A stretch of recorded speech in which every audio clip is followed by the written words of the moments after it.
Welcome to the Coal Tower with Herman Carter, the doctor, at the hands of Givex here for Team Karma. He's going to be breaking these doors at the main building to make that a lot easier, and a big old static blast to start the game and get the location of almost the whole Survivor team here, I think, around the main building. Yeah, so much line of sight that he actually had before actually breaking those walls, so that's why you saw him throw out the static blast as well. It's also, it covers like half the map on this map, so it'll be really nice to get a lot of information pretty consistently. You see the fakes right here, maybe baiting the vault right here. Finally gets it though. Now starting to chase on Ultra, gonna take him to the top side of the map. Are we gonna get a first hit here? No, makes it to the pallet though. Are we gonna see the drop? No. No, the greedy. They know that they're on their own ping, so they get to play a little bit more greedy than they're probably used to. So I think that's why it's so exciting to see these two teams up against each other. There's absolutely nothing holding them back. Maybe a little bit of RNG of the gen placement, that's about it. But we know that everyone's going to be on pretty good ping and be able to play and really display their skills today against each other. So we are going to be seeing that with Lusty at the shack, going to be going for a big old vault there. The hit does make it through the window, and we are going to be doing some high intensity vaulting mind games. We don't have any bamboozle. We've got no chase perks in play either. We do see corrupt intervention, pain resonance, sloppy butcher, and Noed, and a down through the pallet. This could be a basement at 5 gens.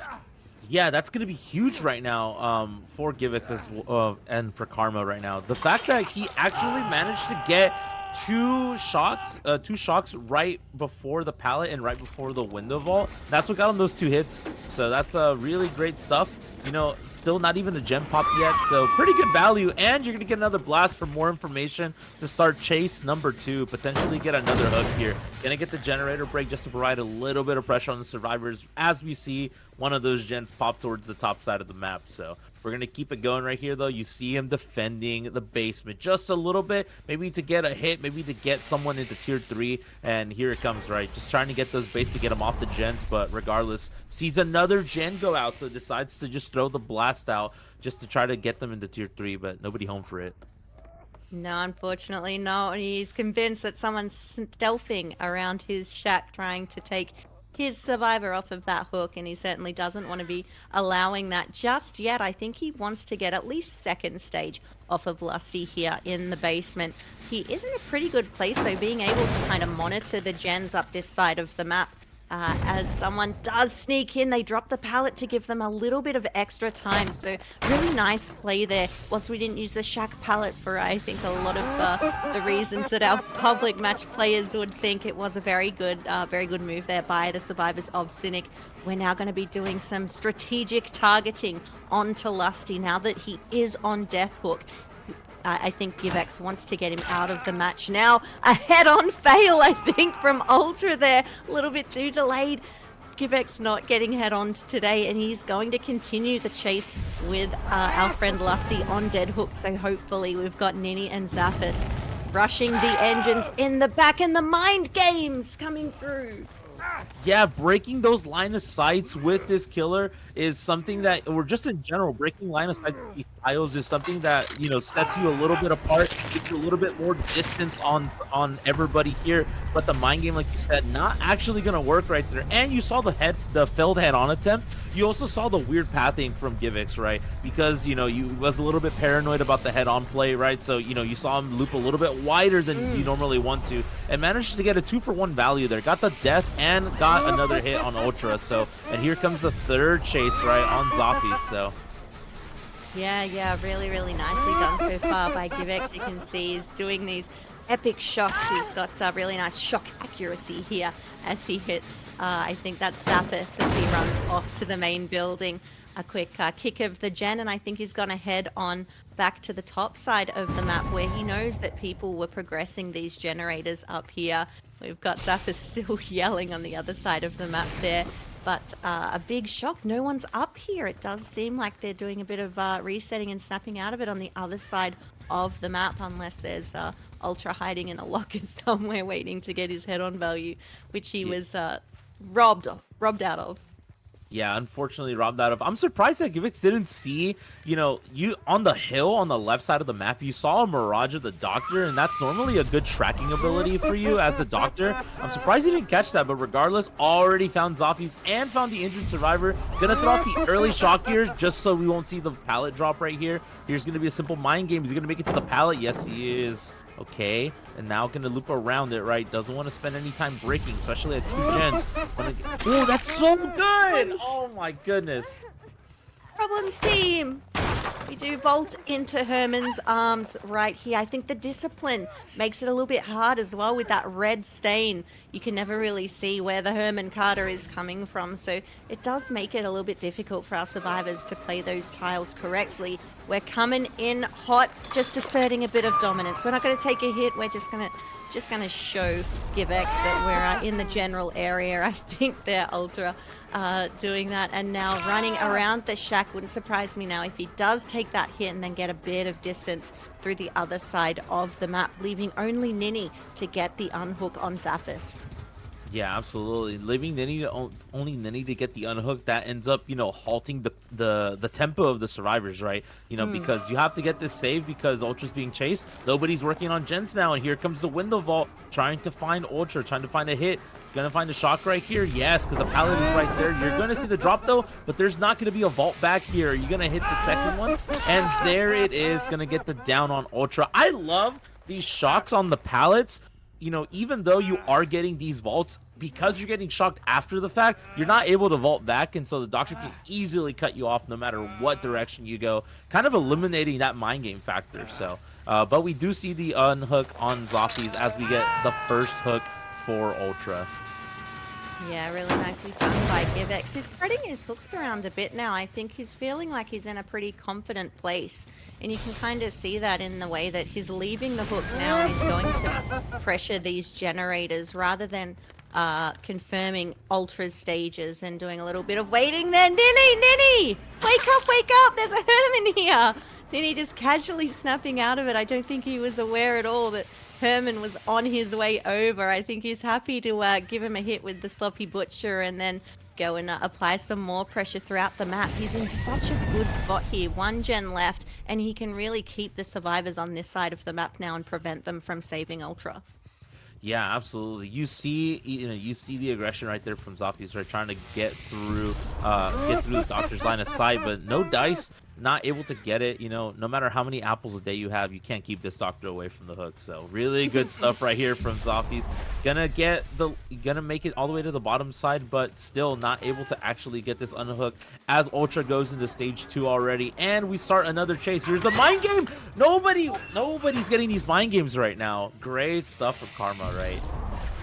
Yeah, Givex is such a wonderful killer. I think it's really nice to be able to see him on his own ping against survivors here, doing such a great job.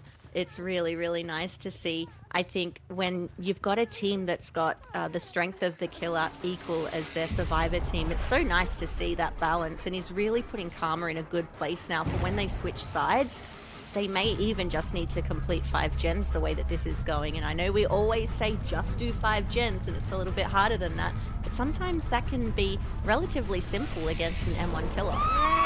Yeah, absolutely. Like you said, against an M1 killer could be very simple, but right now, Karma's showing us that, if we're in for a treat this set for sure, just because of how difficult it was to get it this time around. You know that the Americans are going to be out here going to try to make it just as difficult, if not more difficult, for Karma. So for Team Mexico. But yeah, as we get all of the survivors sacrificed, all the survivors down and hooked, that is gonna be that's gonna be it for the first game. I mean, it was really fun to see the mind games from Givex. We saw the mind games. We saw the early shocks. We saw the blast. He got value out of, I think, every single static blast in this game. Just because you go to one side, you go to top side, you go to bottom side of the map, you're going to get at least half the map, in terms of information. So, we saw him get it every single time, and that kind of set us up for success for Team Mexico.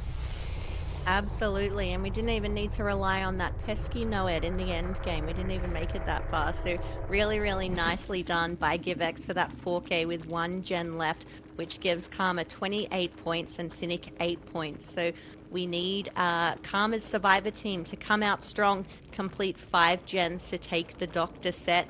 I don't know about you, but I am ready to see that one. So let's set up the lobby, take a short break, and we'll be back once we switch sides.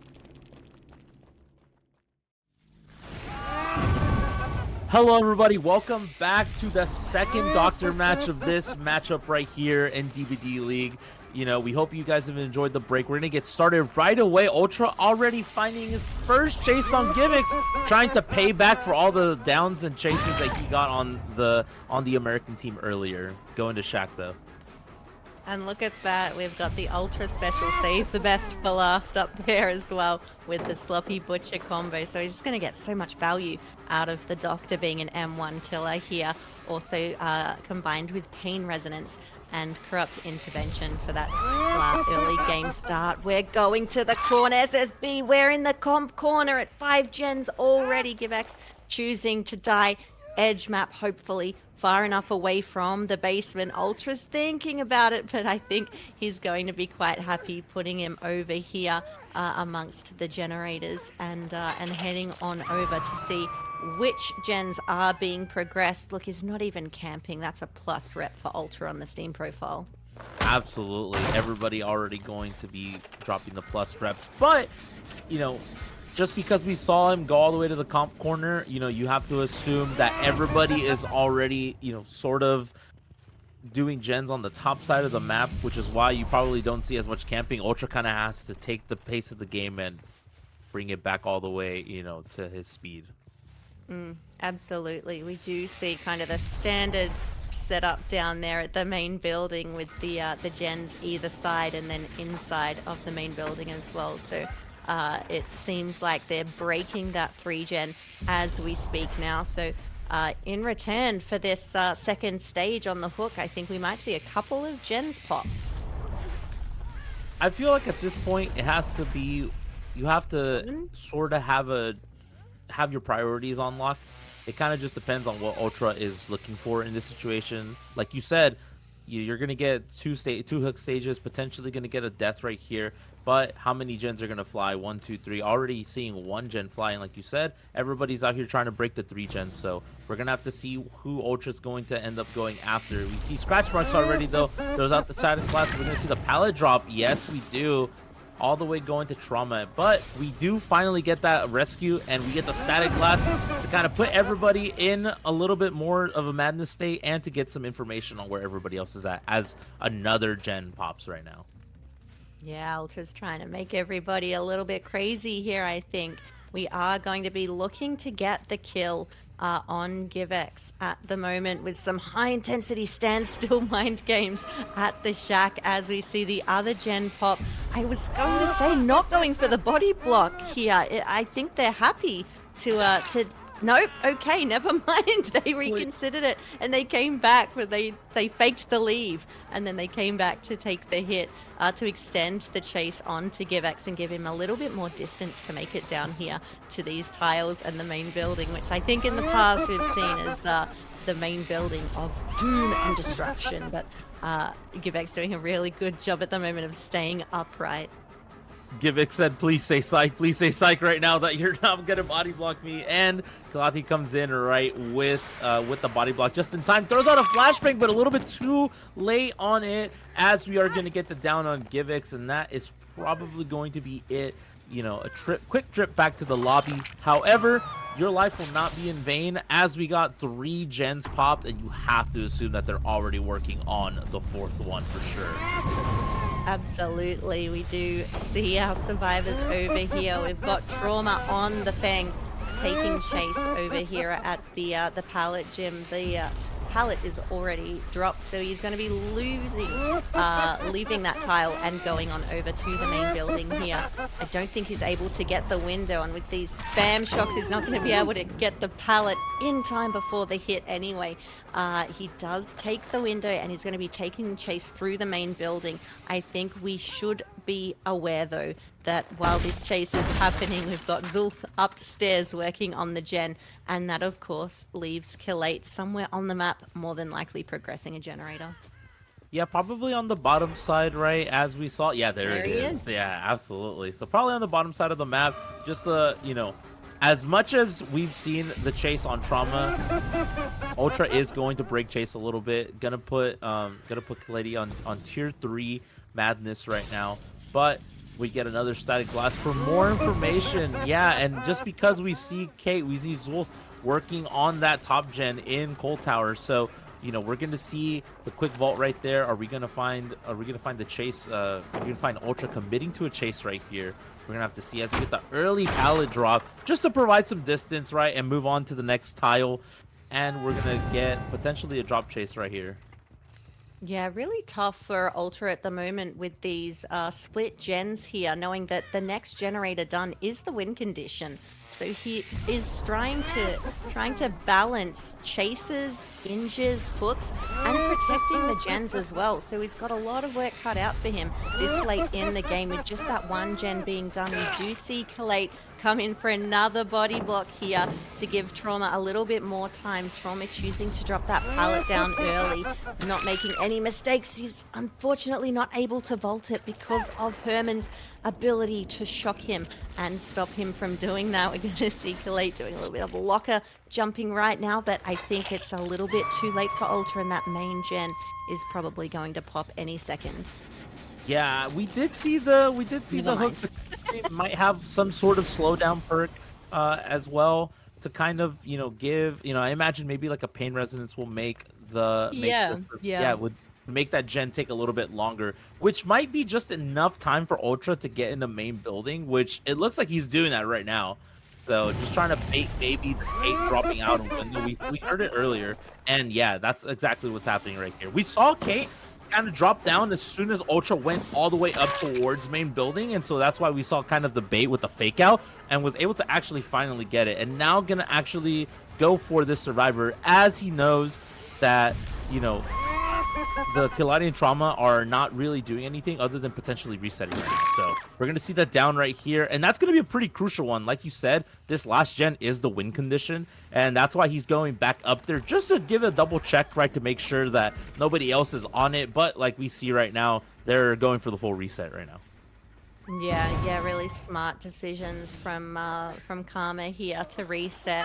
I don't think that they want to be in this position injured now that they're going to have to balance getting a generator done and now trying to get Zulf off of the hook, which is conveniently in front of the main building and the most progressed generator, which we do see regress just a little bit more with that pain resonance. So we are going to be starting a new gen up the other side of the map there that we see Trauma working on.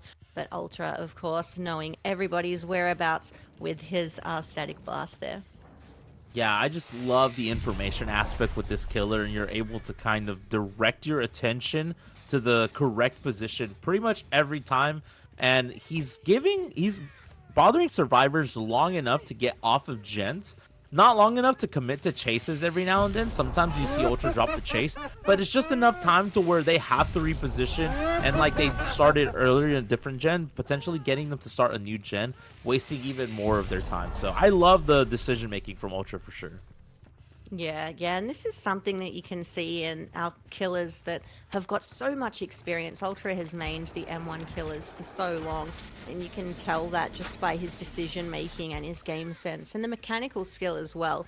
I know that he's had a few really nice shocks there that have prevented survivors from vaulting pallets and windows and things like that. So really nice display of the mechanical skill on the Doctor. We are going to be chasing Killate around the main building, though I'm not quite sure what he's got to work with around here besides the main building and this pallet here.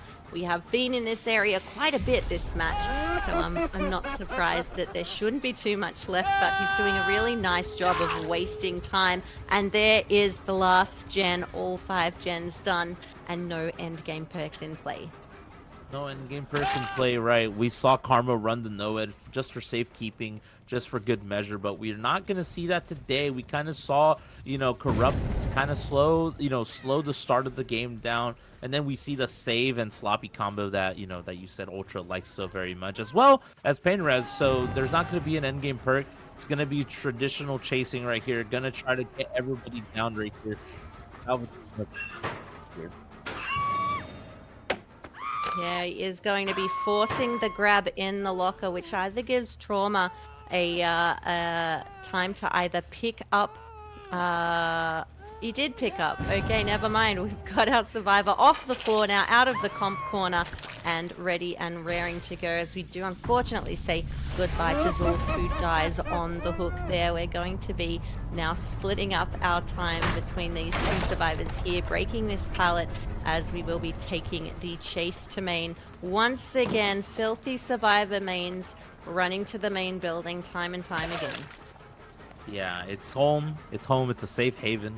Why not, right? as much as they enjoy it, as much as killers might not like it. But regardless, yeah, we are going to see the chases here. We're going to see Trauma running into this LT right here. We're going to find the vault right here. Yeah, going to end up trying to chain the loop into that drop pallet from earlier. Are we going to get a shock here? Yes, we are. But we are going to get the vault on time. Sometimes the screams and the vaults sometimes aren't completely in sync, as we're going to get a 1 out right there. Trauma is going to get hooked, and that is going to be the end of this game. I mean, the fact that Karma just kept up their pace and their tempo, their speed of the match they were just relentless the whole time. No matter how many times Ultra forced them to reposition to start different gens because of the pain res, you saw them very diligently and very efficiently rotate over to different gens on either the top or bottom sides of the map, and that might have proved to have been the difference maker right here. So yeah, I agree. Forcing Ultra to kind of protect both ends of the map to stop those gens from progressing was really nicely done by Karma. Really nice decision making as well from Ultra, trying to balance it all, but ultimately it was just not enough, and we see Karma taking the first set with 41 points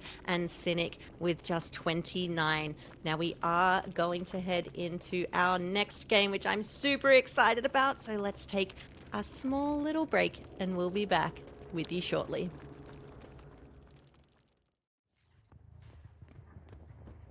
Welcome to Leary's Memorial. We've got Ultra on the Danny Johnson Ghost Face. He's crouched and he's ready to go. He's looking for our survivors on Team Karma right now. He's got quite an interesting build. I think this could be the first time I've seen Gearhead in competitive SSB. Is it a first for you too? it definitely is a first for me. Not one of the most traditional perks to run, especially even in public matches. I can't imagine how much value you get off of it in competitive, but I guess the aura readings do kind of give you a kind of a sense of direction where to go. That's something Ultra's probably going to be looking for, especially in a map with a lot of walls and especially indoor that can be sort of hard to navigate sometimes because of hilarious, right? As we start the first chase on Givix, being revealed already, going to be forced to M1. Did get a lot of stock on Zolt earlier, gonna leave her sort of 99. So we're going to see that probably come back later for sure as we get this chase going. Corrupt Intervention going to help, kind of keep the gens in one center, right? Kind of defend sort of a 3-gen makeshift right here as we get... Hello. Yeah, there's the aura reading, right? There's the value. I love it when our players use perks and they actually get value from them. It's very tricky. Sometimes you'll see people with a full end game build and they won't get to end game, or you'll see them with a kind of like a anti-healing build and people just won't reset. So it's always nice to see people get value out of their perks, like I think we're going to be seeing with Gearhead. But we've often seen spies on Leary's as well on the Ghost Face. So I think the people want the information of the survivors, because it can be hard to locate them, as you said, with all of the different rooms and hallways and things like that. It can be very tricky to spot the survivors hiding in one of these little rooms behind a medical bed somewhere. So we are just going to be kind of hitting and running and getting our stalk up early in the game. I think pressuring the gens and making sure that our survivors can't get much progress on them. We do see a dropped chase over here with the injured Kill 8, and we are going to be chasing Givex now through the Memorial Institute, but once again, bit of stealthing and leaving once again. Yeah, absolutely. Gonna end up stealthing, leaving, kind of a hit and run play style, traditional M1, which is really nice. And there's the exposed, and this pallet's already broken, so you have nowhere to go except for maybe a window. And we're gonna see the down right there. Yeah, great value right there out of the stock, right? Especially because there are so many situations from the beginning of the game to this point where we saw some reveals that had me shaking my head a little bit. I'm like, oh, that reveal was a little too much, So sometimes it becomes really easy to reveal the ghost face, and when you are able to consistently reveal, it gets really difficult and can be pretty annoying to deal with for sure. So, but Corrupt's already going to be long gone at this point, and it's time to keep stalking, getting some more mileage right here, getting halfway right here. Are we going to get the reveal? No! That time around, working so well for Ultra. Going to get a lot of stock on Givix. We're also seeing Ultra doing what Ultra does best as well, mixing things up. Not only has he got Gearhead with him today, but he's also brought in the drop leg knife sheath, which is a tough one for 5:30 in the morning. But he's getting 10% haste for 5 seconds after he marks a survivor, and that's alongside the wallet, which recharges the Night Shroud to full once he breaks a pallet or a breakable wall, which we've been seeing quite a lot, but usually that one's paired with Philly, which is the reduction of time it takes to mark a survivor. So interesting combo from Ultra. That extra speed, I think, is going to really help him out. Yeah, the extra speed definitely going to help out for sure. Like you saw that kind of started the chase. We did see Trauma just refuse to drop this pallet, which was kind of crazy. We saw the loop around 2 or 3 times, and the first time we saw Ultra, be really aggressive towards Trauma, but wasn't able to actually get the down. Finally gets it though, is able to get the gen break right here as well. And 2 hook stays, no gens done. Pretty decent start right now for Ultra. Yeah, we're looking pretty good. Again, splitting the pressure, spreading the pressure around the map, and really balancing, hitting the survivors. Oh, Zulf, wake up, honey. Hitting the survivors and stopping the gens. We do see our first generator pop off in the distance there. Ultra applying the eruption to as many gens as he can in the meantime, and I think he's going to be quite happy giving a little minute and just thinking about the survivors' next moves as he goes in and finds Kill 8, but he doesn't care. No, doesn't care at all. Gonna opt to force Trauma into the second hook state, and there's the early pallet drop. And we're gonna see the body block right here coming in for Kill 8 right here. Gonna end up finally going for the M1. Gonna try to get something right here going on Trauma. We see the loop around, we see the vault, we see the mind games right here. Are you gonna be able to cut off some distance? Yes, you are. Is that gonna be the hit? Yes, it is.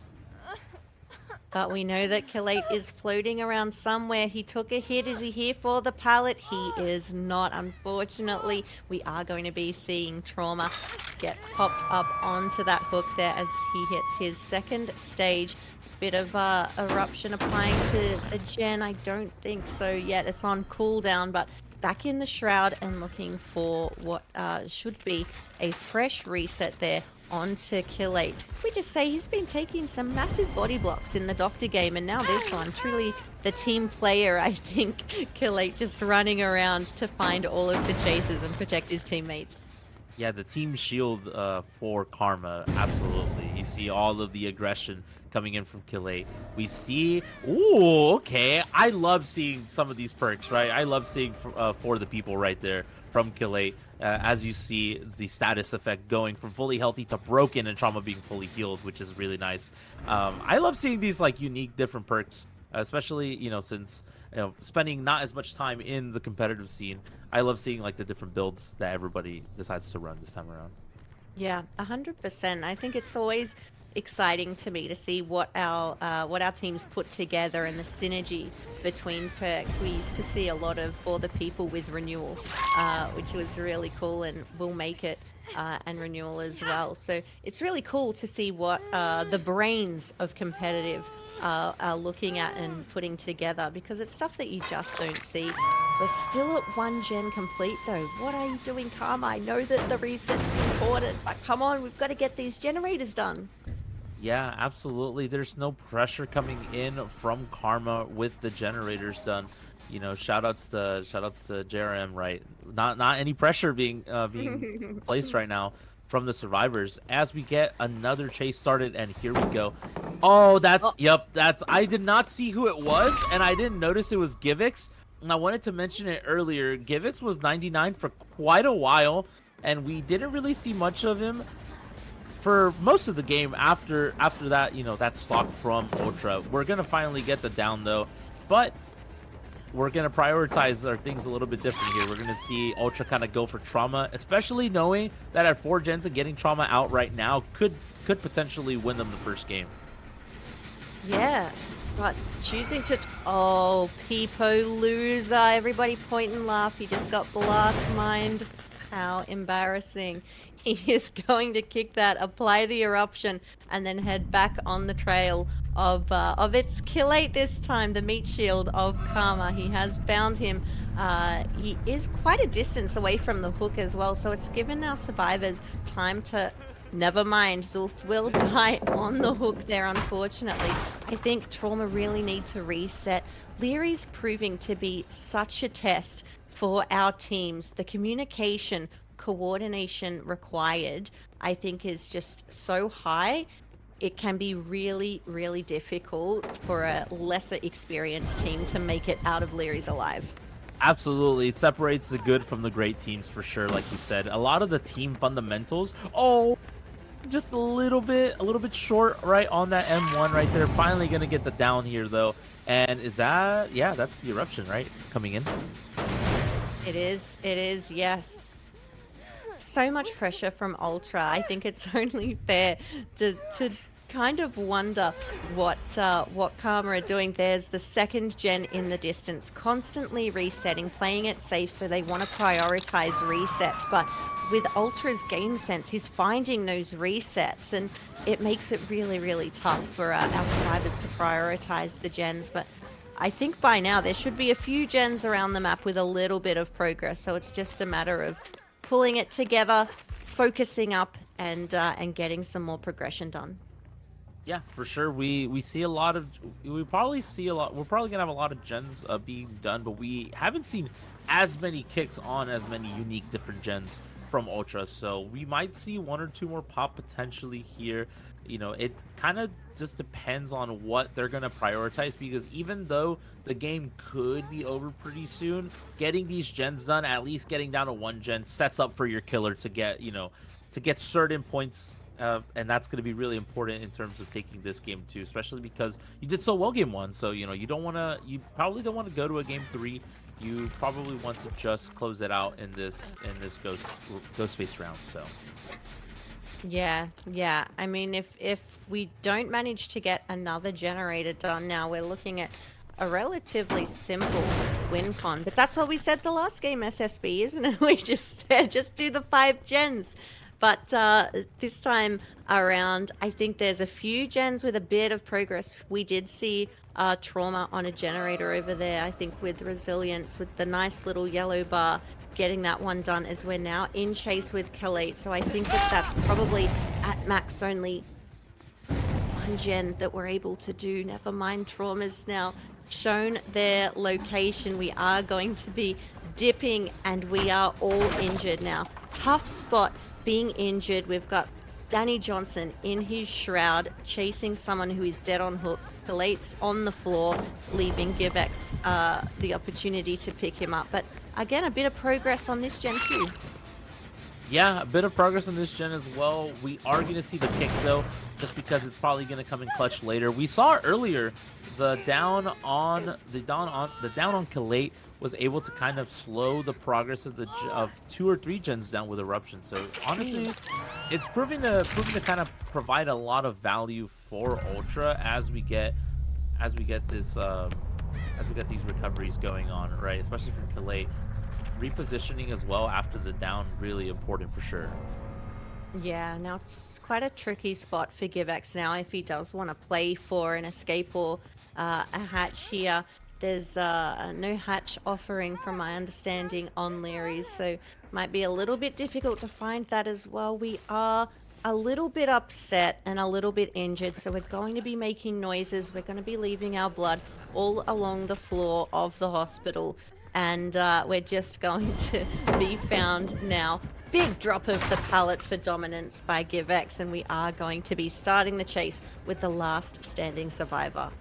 Yeah, you know, sometimes it's not about winning, it's about sending a message and dropping God Pallet. You know, we're definitely sending a message for sure. So as we get the drops, at this point, it's going to be a matter of fact of, are you able to kind of position yourself in the right place to maybe get like the quickest of heals? But even with slop, probably, it's going to be really hard to even get the heal. And as we get the down right there, and yeah, that's going to do it. Only 2 gens done for Karma for Team Mexico. Yeah, I think Ultra's now considering his options and reflecting on the time that he spent in Leary's. He might be thinking about if he wants to hook, if he wants to go for kill 8, if he's got some better things to do. Not entirely sure what's going on inside Ultra's head at the moment. Maybe just thinking about the good times that he's had. Yeah, I think at this point you might be setting up for the bleed out, right? Just so you don't end up, because like you said, there's no hatch offering on this map. It could be really hard for you to just randomly not be able to find hatch. Sometimes hatch might spawn at the survivor's feet, sometimes it might spawn at the killer's feet. So maybe waiting on the bleed out might be the most optimal choice here, even though we will see the bleed out timer kind of slowly tick away, especially because I think someone might be on fresh hook here, so it might be good to potentially get something here going. But yeah, I'm not too sure how the point system works as well. So I wonder what the bleed out rules might say. You might have a little bit more knowledge on that than me. So yeah, just a little bit. It's taken many months to get my head around it, but it's basically -1 point if the survivor is not dead on hook, and kill 8 being fresh and not hooked yet, that would be a -1 point for him bleeding out on the floor. So I think that's what Ultra's doing, is waiting for kill 8 to bleed out, taking the -1, and then he'll get that hook on GiveX once it's done.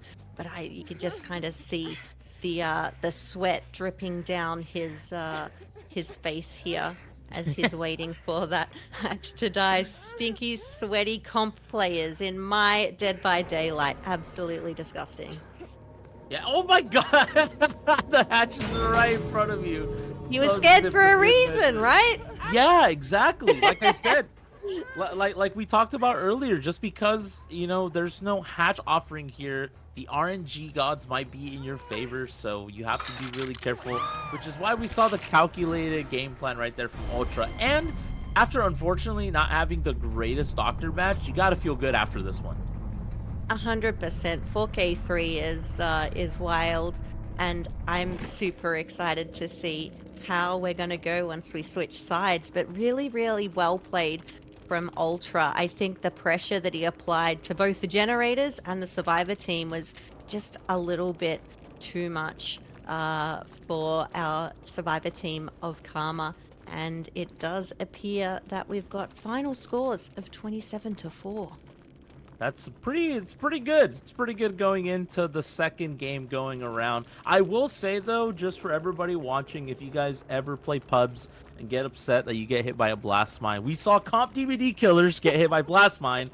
I'm never gonna be mad if I ever get hit by that ever again. So happens to the best of us. Let's go and see if Cynic are gonna do some blast mining on the killer from Karma. We'll take a short break, set up the lobby, switch sides, and we'll be back in a moment.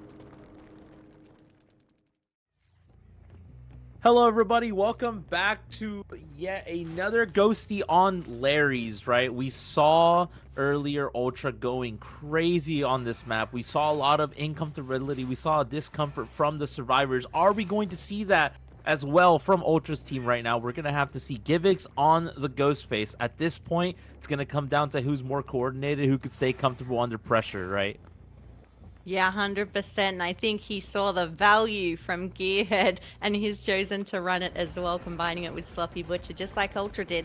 The only difference is he's switched out Eruption for pain resonance. Now he's only going to get 4 uses out of that one. So I'm interested to see how he spreads it and if it's able to provide just as much value as Eruption did for Ultra. We are starting off a relatively fast chase onto Nini, and if there's one thing we know about Nini and indoor maps, it's that he absolutely loves them, and he will utilize all he has at his disposal. So good choice by Givex to leave, but team, wake up, wake up.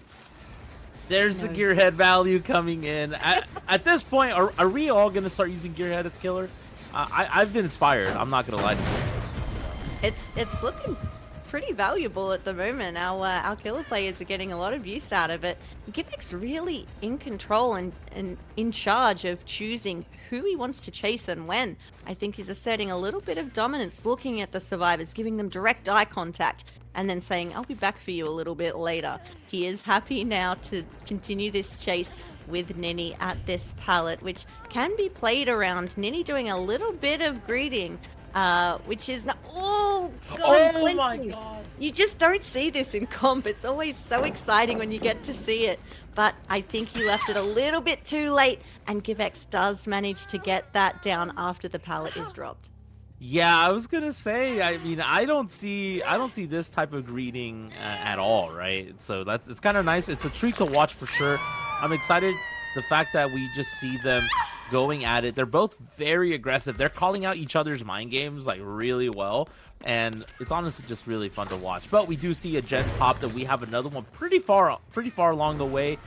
Pain Res gonna provide a little bit of value in terms of slowdown, but we are going to see, you know, Givex coming in with the stealth, trying to find another survivor here.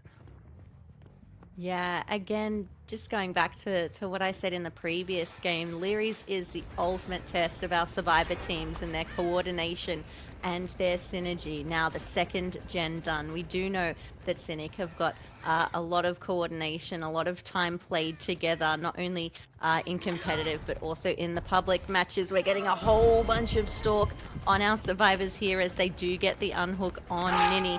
And we will be downing Lusty because of that beautiful stalk that came through. We've got the same add-ons as well, so it's a little bit faster there moving after Lusty, but he's getting a little bit greedy, SSB. He wants Nancy dead too. Wants Nancy dead too? Yeah, absolutely. Getting a little bit too greedy, but forcing Nini to kind of relocate to the same zone where he downed the Lusty. I will say though, you saw the lack of communication right there, just because you didn't want to see Nini accidentally try the body block and then Givex just waits on the BT, right? So the fact that we saw the switch and chase right after getting down honestly kind of showed the greed. Regardless, it's going to be sort of probably better value going after Nini instead, just because Nini isn't on a fresh hook and Lusty is. Yeah. So it's kind of nice regardless, and I think this is probably a better situation for Givex. Yeah, he could have really done with that pain resonance though, because with 2 gens completed now, we are at a tie condition. So any other generators that pop will be the win to Cynic for set number 2. So we're going to need to do a bit of pressuring of the gens, which I don't think Givex is really taking into consideration. He seems to be playing very close to the hook instead of making sure that these generators aren't being worked on. We are just going to have a nice little look around. Thank you, producer. I appreciate you, as we see that there's just not that much progress on the gens. So maybe Givex is in a better spot than I thought, and I should just shut up. You know, sometimes hindsight is 20/20. So the fact that we are seeing sort of a defensive gameplay from Givex, right, trying to confirm this kill, and then after, like you said, going to probably go after the gens with low progress, because at some point pain res value is going to prove to be big on some of those gens, as we already see the survivors preemptively leave. The only survivor marked right now is Zoffies though, so we're gonna have to see how Givex is gonna navigate around here with Lusty, since Lusty was freshly exposed earlier and now going to have to recharge the stock meter a little bit more. Yeah, we are going to be stealthing around now to the generator that we know someone was working on, and they are still here. Zappos now exposed. Danny Johnson now incredibly fast. A hit through the pallet. You love to see it. That's the DBD we know and love. Yeah, you love to see the hits to the pallet, and we are going to get a hook right here, but the generator is completed there though, and I think points-wise, that might have been the difference maker, yeah? Yeah, I think so. We are going to get our confirmation in the background to make sure that that was, in fact, the winning generator for Cynic here. Oh, hello, Ultra, sneaking in there, trying to be undetected. But I think not only I saw him, but Givex did as well. He's now revealed, going to be taking an M1, which gives him a little bit of distance. Givex now forced to vault this one. Ultra does manage to get the unhook. A nice play here by the Feng, trying to body block in the really good position to continue doing that. Now they've got the pallet there, which they're going to drop on Ghosty's head as we see the 4th gen off in the distance. Yeah, great body block right there just to provide some distance and provide some leeway. That's honestly what we should have seen from Nini earlier, but we weren't able to get it, unfortunately. However, though, we see the chase right here, relentless, more body blocks. These survivors want to prove a point. They want to prove a point that, you know, they are the more dominant North American team right now because, you know, we see 1 gen done. The game is pretty much done at this point, but we still want to see them potentially get maybe a 3-man escape, a 2-man escape, 1-man escape. Definitely want to prove a point in this set right now.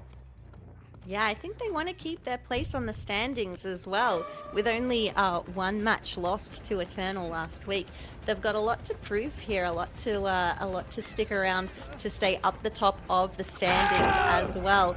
And Lusty copping it through the pallet. As we saw a little bit earlier, we're now going to be going back. I'm not quite sure if we're going to play for the 4K now, but we're not able to because in the meantime, Zappos does get picked up, meaning there's only 1 little slug on the Leary's Memorial Institute here now.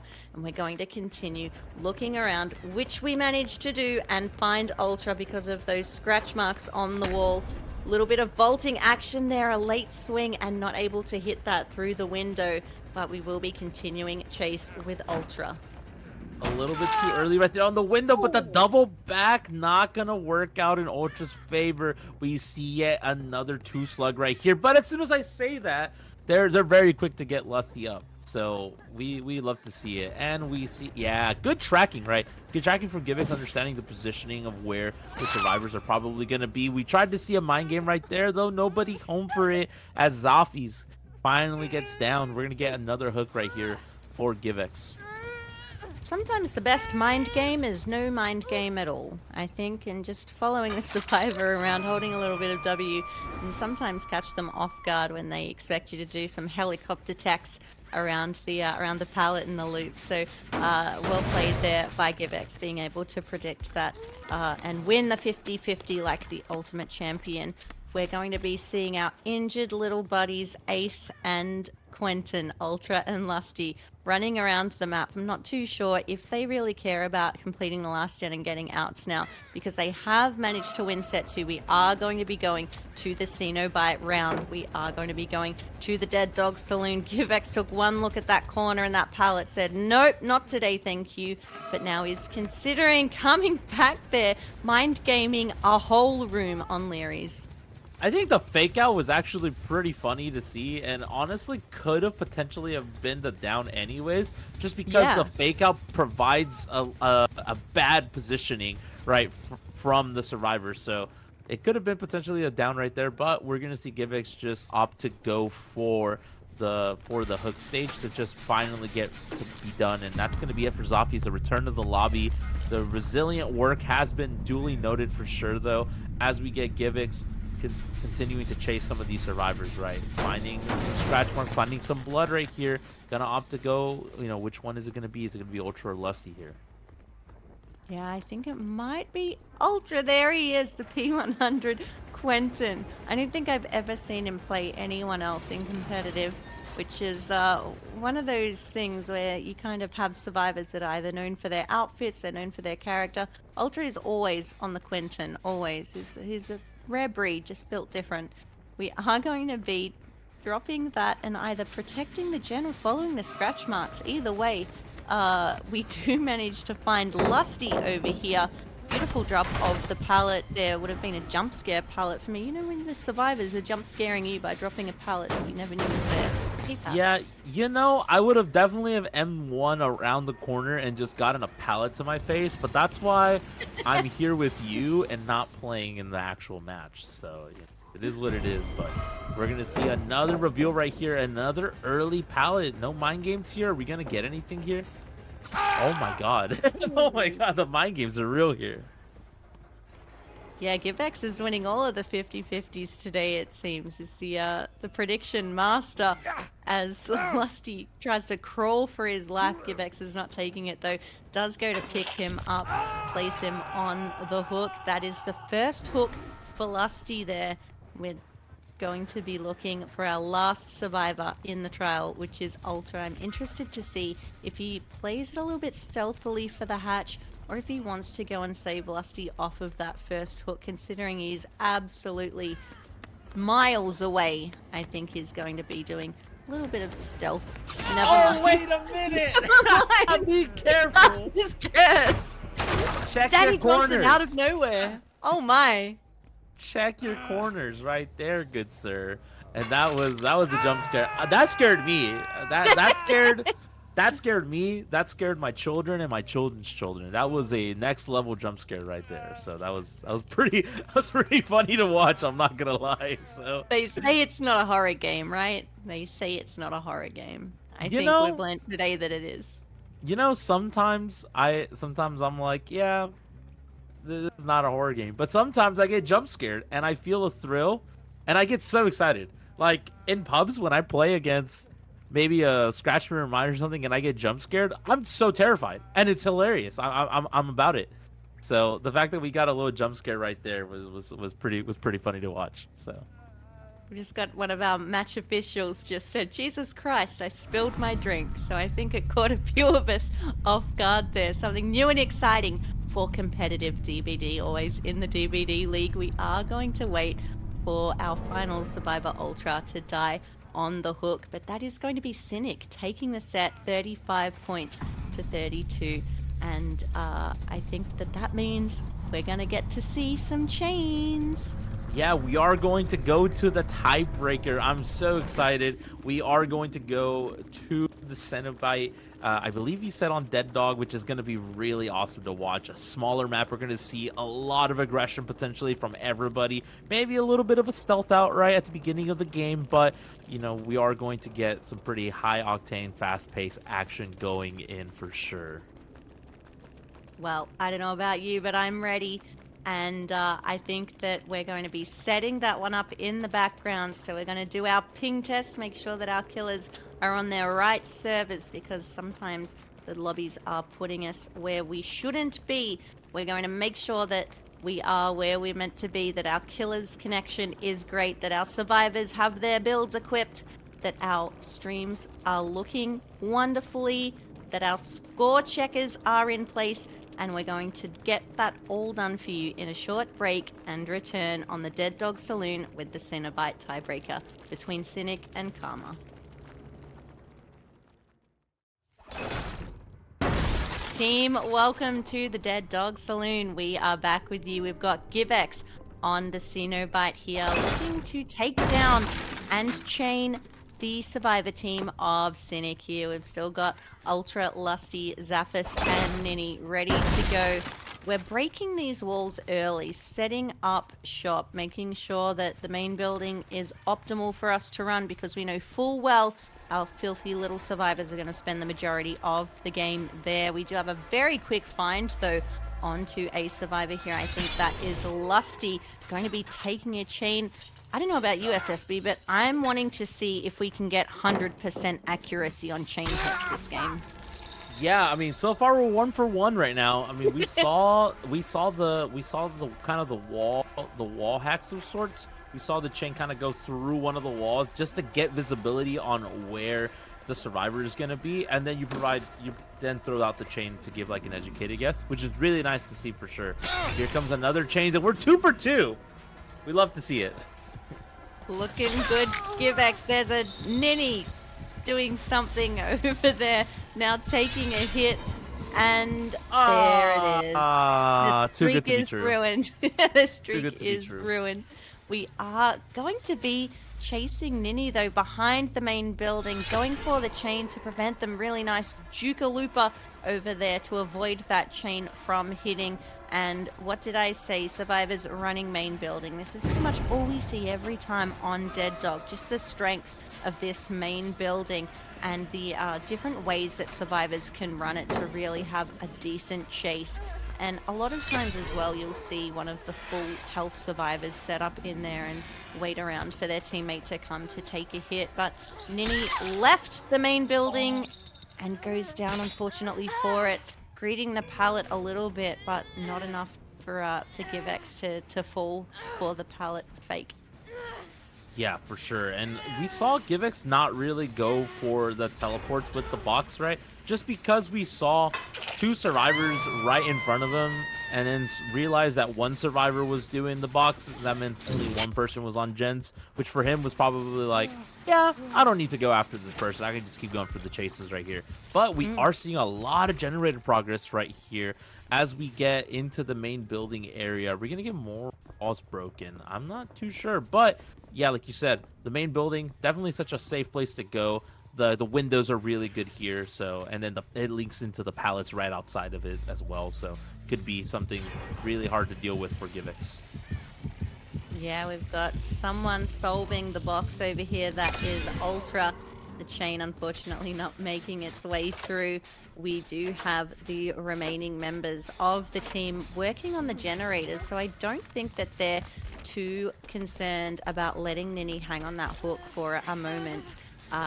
It does appear that GiveX is doing a little bit of tactical waiting, seeing if the survivor team will come in. I think he's going to be quite happy to get another stage out of Nini there, maybe 4th second, which he does now, and then go and have a look to see what's happening on these generators. We do know that there's someone right here. The chain for the warning shot. I think that one. Yeah, it might have been the warning shot. It might have also been just because where the chain was positioned was probably just going to hit the generator anyway, so couldn't actually go for it.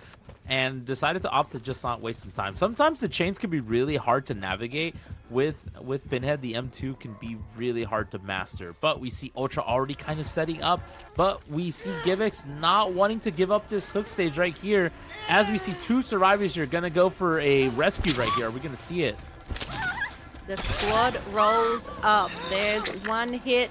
I think they're happy to take the trade here. Ultra coming in to take a hit. Maybe couldn't get into position because GiveX was body blocking that side of the hook where Zaphis was going for the unhook. So really nicely done by GiveX there to stop the two-man unhook from coming through and to force a trade. That unfortunately leaves Nini in the same place that he was in the Ghost Face match, which is now being strategically targeted out of the game, straight off of the hook and onto the floor, conveniently down right in front of a hook, which I think will be his last, and we'll unfortunately say goodbye to him once again. Yeah, we haven't really seen too much of Nini, unfortunately. You know, if you're a Nini fan, you hate to see it, but regardless, the rest of the survivors out here are doing their best to kind of, you know, carry the torch and make sure that the deaths are never in vain. As we get a hit right there, no, unfortunate right there. Probably goes for the swing just because we see the medium vault and maybe thought that he had a little bit of extra time to work with to get that hit, but nobody home for it. As we see Ultra getting the vault over the gallows right there, going to have this pallet right here as well. Gonna opt to go for the early drop though, just to kind of, oh, great chain, I love it. Beautiful. And the slow bolt into GiveX's arms just for a little cuddle before he runs and drops the shack pallet. We do continue the chase here. We've got a generator over at the water tower. It did look like Ultra was going to run there, but then proceeded to go further down the map. He's now kind of stuck here back of the shop area. He will be going down. I think GiveX is going to do a little bit of slugging. Don't minus rep him yet. He's looking for something. He heard the box. And that's going to be the forced chain hunt onto the other two survivors. Yeah, gonna make it a little bit more difficult for those survivors to kind of just navigate around the map because of the chain hunt. So yeah, that was a little bit interesting. I was very curious as to what Givix was going for, but like you said, probably heard the box right and decided, I probably won't ever get the box again because these survivors have been really good at getting rid of it. So might as well just go for the chain hunt.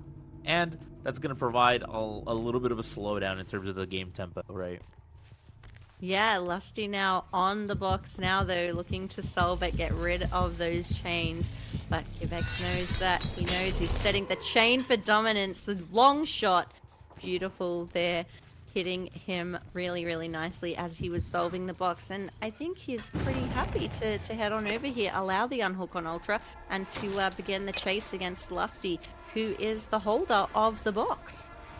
Yeah, holding the box and all of its secrets for sure. So you gotta be careful if you're Lusty. You can't have the box for too long though. So we see Ultra though, like you said, getting the unhook, probably getting a reset potentially as well. So we're gonna have to see how Cynic repositions themselves to kind of start the gens up again, right? Because right now we don't have that much pressure, with the exception of maybe one gen being done, right, or close to being done. Yeah, I think so. I think so. We've done really well prioritizing the box, ending those chain hunts, and making sure that everyone's getting reset. But I think in the meantime of doing all of that, we've forgotten about the progress on the generators. But we are going to be chasing up once again, which gives our survivors a little bit of time to get on the gens. Never mind, Ultra was the one doing them whilst injured, so he's going to be getting a bit of distance. We would have had our survivor teams communicate that he was heading over to Ultra's area. So a drop of the firecracker there. He's going to be running around the water tower now. Hopefully someone gets back on his gen. A beautiful stun there coming through, knowing that he's on his servers, he's on good ping, and he's able to do that there. Epic slow vault, unfortunately, though, and he will be hit vaulting the pallet. Yeah, that's rather unfortunate for sure. And honestly, I wasn't too sure if we were experiencing some classic DBD stuff, but we saw a couple of those vaults kind of come out with the quick and quiet from Ultra, which is really nice. A little bit of a nice touch, right? Especially if you are able to get these vaults in when you break line of sight, you're able to keep the killer guessing. But unfortunately, wasn't able to get too much value out of it as we get Ultra already on the second hook, as we get Givix getting this gen break as well. Going to try to potentially defend this hook right here as well. Maybe Lusty and Zoffies are going to be able to set something up right here. Yeah, I think Zaphis went in for it, thinking that Givex wasn't going to come back or wasn't that close to the hook, but I think he was caught off guard a little bit. Now he's kind of just in the area playing a bit of a distraction role. I'm not really sure if he's going to end up doing this by himself or if he's just going to leave and forget about Ultra. Never mind. Givex went that little bit too far and gave him time to get the unhook. We now see the add-on value coming through, denying that borrowed time, putting Ultra into the men's state. This is the stuff that you love to see with competitive Pinhead and the synergy of the add-ons. We now see the 5th generator pop in the distance. Ultra in the deep wounds. We've got 2 fully healed survivors. No end game perks. It's just a matter of opening the gate and leaving. Yeah, we saw Zaphis right with the adrenaline right there, because Zaphis did take a hit right there for Ultra, but we see as well fully healthy. So we're gonna have to see what Givix is gonna do in terms of actually dealing with this end game. Like you said, no end game perks, no way out or anything like that. So it's gonna have to be just a traditional run them down, chase them, and hopefully you get some downs right here. As we get the window vault and still registers a hit, gonna end up potentially going after Zaphis as we get, like you said, two injured survivors and 1 healthy. So it's gonna be hard to see what the options are gonna be here though, as we get the gate opened already. And look, the squad is rolling out. Really, really nicely done by Lusty to get that gate, direct his teammates towards it, and then shield them, enabling them to leave. That's going to be 3 people escaping. I don't know about you, but I felt like we were stuck on 3 gens for such a long time, and then those last 2 just got popped out of nowhere.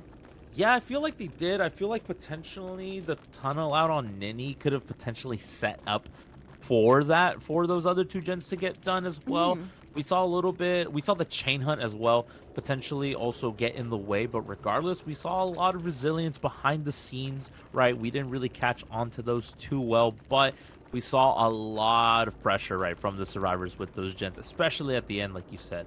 So that was kind of crazy to watch. I'm not gonna lie, considering how Givix had sort of slowed the game down a little bit, and then the Mm. survivor said, "No, we're good. We're just going to pump these two gens out underneath your nose without you noticing." And through a pretty well deserved 3 out right there. So Agree.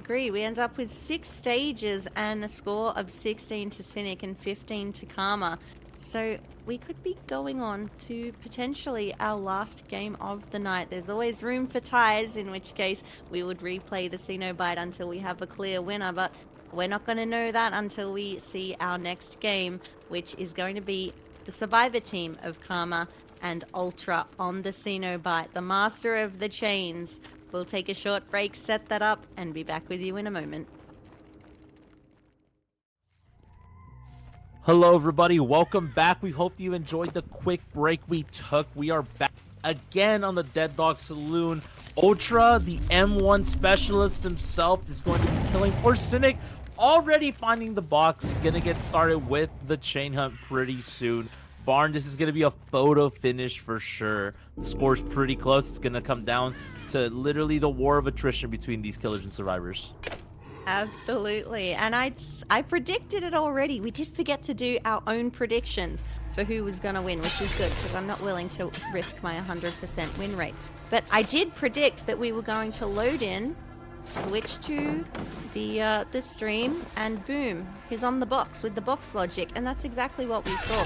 Ultra cannot be stopped on the pyramid head. I think he's played one too many customs and just knows every box spawn in the game. He is going to take a hit on Trauma as he vaults that pallet.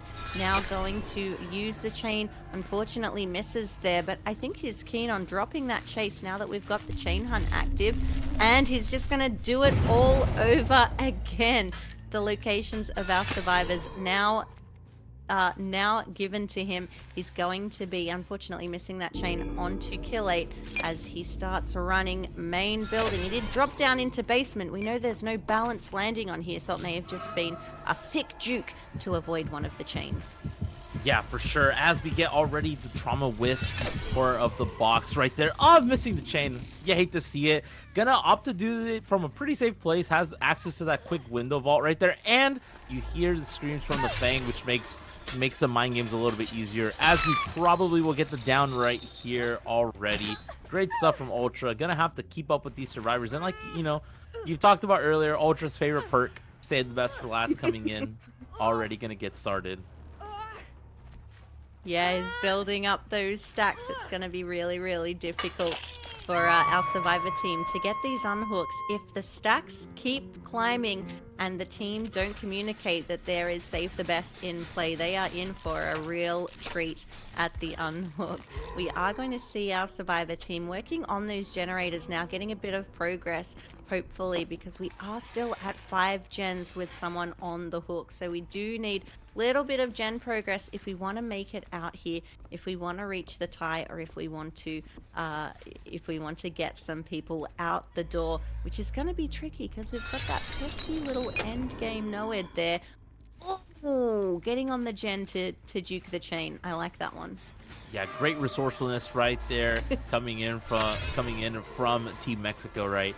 The fact that, the awareness from all these survivors to take these jukes, whether it's a quick little crouch, a juke here, there, left or right, breaking lines of sight with the chains. Really resourceful right here. Who got the unhook though? I feel like none of them are the obsession. So this is gonna be pretty free save stacks if Ultra is able to find any hits here. Yeah, absolutely. I think he's trying to get the chain to deny the BT with the original Pain add-on, which we saw in the last game. It can be so strong when you're going for that tunnel to get someone out of the game. Now, Trauma didn't actually hit second stage here, so he's tunneling for the second stage onto Trauma, not for the death, which is what you'd usually want at 4 gens. He had that hook so early, so not forcing the second stage there was a bit of a miss, but we are going to be getting it sometime soon if he runs the main building correctly. Beautiful chain there, preventing Trauma from getting a distance. 1,000 chains now in his back, but look out, because here is Givex, and he's giving us some more save the best stacks. Yeah, Givex coming in with the body block, but will it come back to haunt him later in the end, right? Because of that save the best for last. Getting another stack right here. Maybe even getting it down potentially if you're able to play your cards right. However, this is an obsession hit right here, so are you going to want to give up 2 of those stacks right here? Yeah, that's the question. I think he is willing to let them go. Unfortunately, missing that over the pallet there, but I think dropping the chase onto Trauma, knowing that he's in deep wins, he has to go off and mend, and now Killate has just been hooked there. We are going to be vaulting the shack window. There's a bit to work with over here because we haven't seen too many chases in this area just yet. Another chain hit, a vault of the pallet, and I don't think he makes the window because of those chains that got him there. Checking the progress of the gens whilst in chase. What a multitasking legend, as we see our 3rd generator pop in the distance and a reset onto Givex.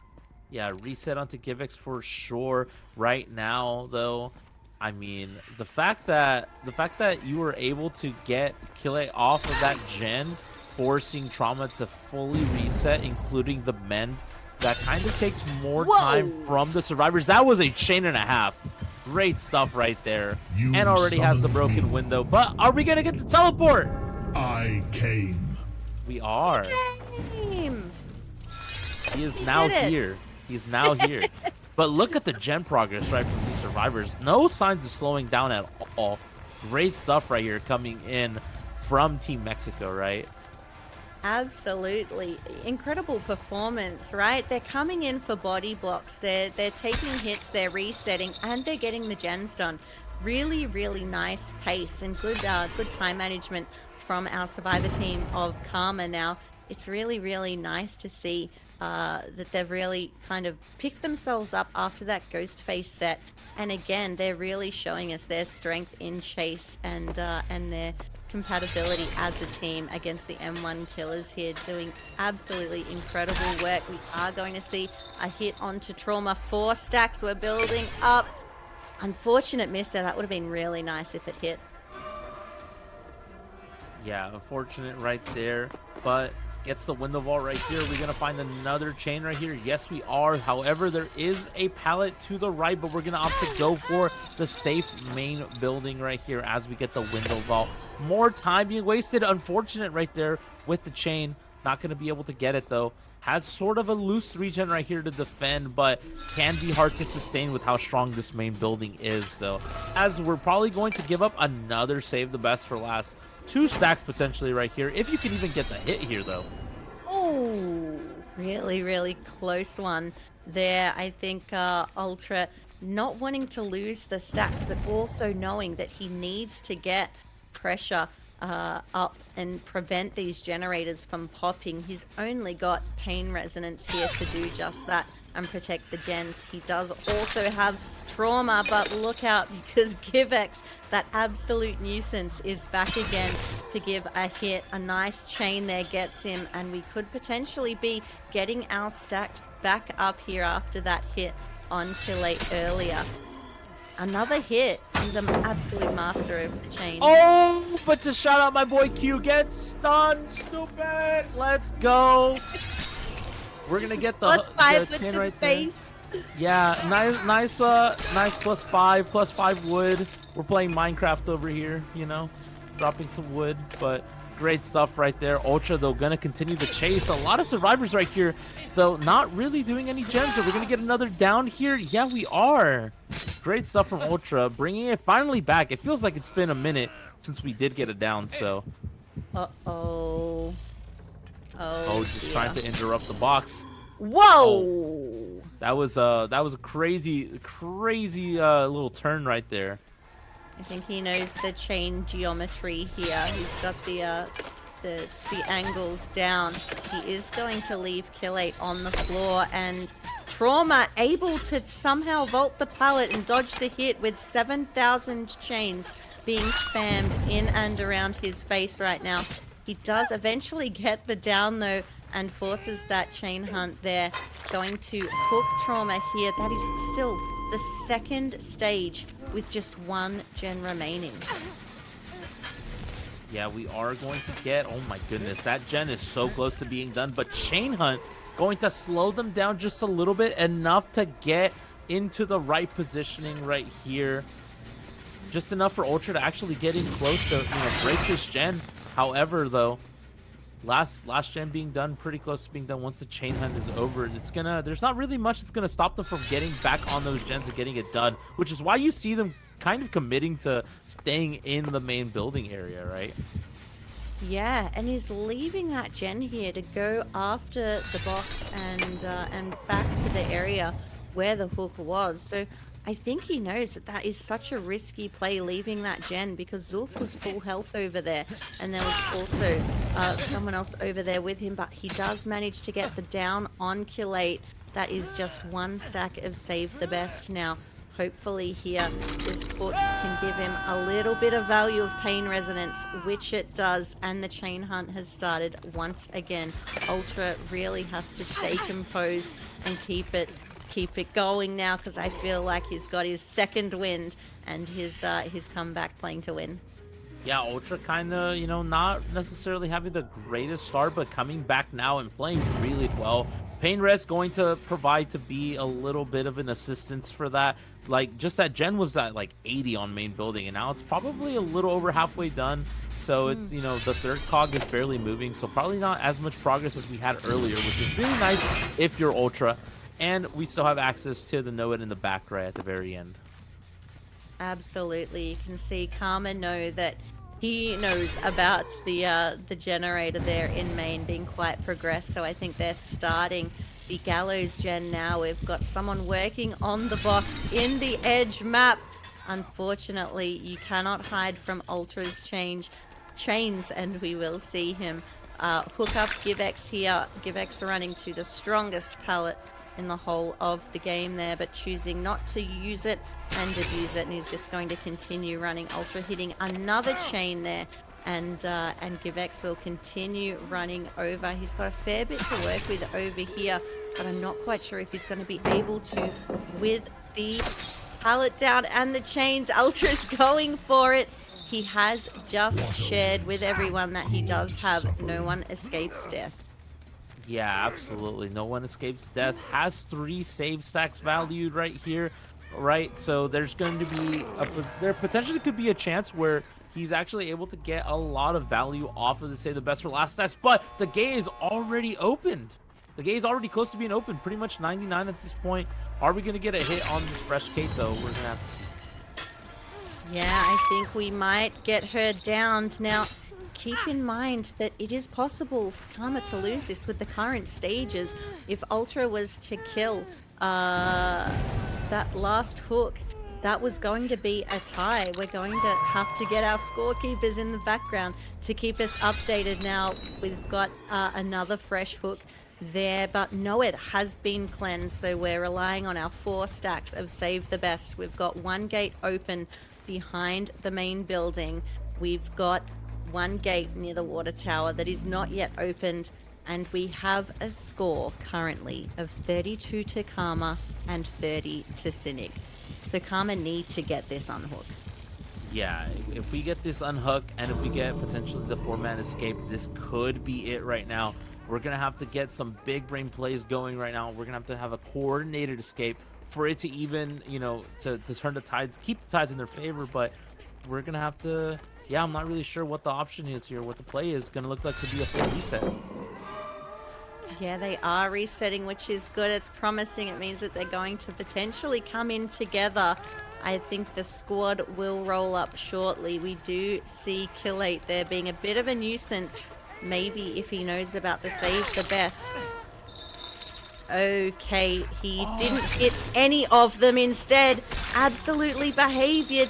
If he can Oh my just get God. one more, that's all he needs. He's going to need to use the chains now to secure someone. He does manage to get the Fang.